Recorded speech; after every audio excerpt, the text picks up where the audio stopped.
यीशु और पापिनी स्त्री की कहानी। किसी फरीसी ने यीशु से विनती की कि वह उसके साथ भोजन करे।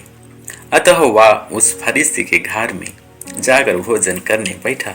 उसी समय उस नगर की एक पापिनी स्त्री यह जानकर कि यीशु फरीसी के घर में भोजन करने बैठा है, संगमरमर के पात्र में इत्र लाई और उसके पांव के पास पीछे खड़ी होकर रोती हुई उसके पांव को आंसुओं से भिगोने और अपने सिर के बालों से पोंछने लगी और उसके पांव बार बार चूमकर उन पर इत्र मला। यह देखकर वह फारिसी जिसने उसे बुलाया था अपने मन में सोचने लगा, यदि यह भविष्यवक्ता होता तो जान जाता कि यह जो उसे छू रही है वह कौन और कैसी स्त्री है, क्योंकि वह तो पापिनी है। तब यीशु ने उसके उत्तर में कहा, हे समौन, मुझे तुझसे कुछ कहना है। तब वह बोला, हे गुरु, कहा। किसी महाजन के 2 देनदार थे, एक 500 और दूसरा 50 दिनार का देनदार था। जब उनके पास पटाने को कुछ न रहा तो उसने दोनों को क्षमा कर दिया। इसलिए उनमें से कौन उससे अधिक प्रेम रखेगा? समौन ने उत्तर दिया, मेरी समझ में वह जिसका उसने अधिक छोड़ दिया।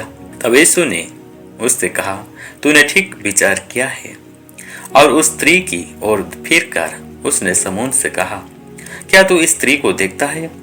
मैं तेरे घर में आया, परंतु तूने मेरे पांव धोने के लिए पानी ना दिया, पर इसने मेरे पांव आंसुओं से भिगोई और अपने बालों से पोंछा।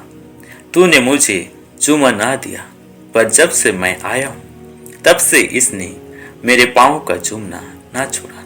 तूने मेरे सिर पर तेल नहीं मला, पर इसने मेरे पांव पर इत्र मला है। इसलिए मैं तुझसे कहता हूँ कि इसके पाप जो बहुत थे क्षमा हुए, क्योंकि इसने बहुत प्रेम किया। पर जिसका थोड़ा क्षमा हुआ है वह थोड़ा प्रेम करता है। और उसने स्त्री से कहा, तेरे पाप क्षमा हुए। तब जो लोग उसके साथ भोजन करने बैठे थे वे अपने अपने मन में सोचने लगे, यह कौन है जो पापों को भी क्षमा करता है? पर यीशु ने स्त्री से कहा, तेरे विश्वास ने तुझे बचा लिया है, कुशल से चली जा। तो मेरे प्रिय, इस प्रकार से प्रभु यीशु मसीह ने उस पापिनी स्त्री को अपने पापों से क्षमा कर दिए, क्योंकि वह पापिनी स्त्री अपने पापों से पश्चाताप की और वही पश्चातापी मन से प्रभु यीशु मसीह के निकट आई और यीशु मसीह उसका प्रेम को, उनका टूटे हृदय को देख। इसलिए प्रभु यीशु मसीह उनके सारे पापों को क्षमा कर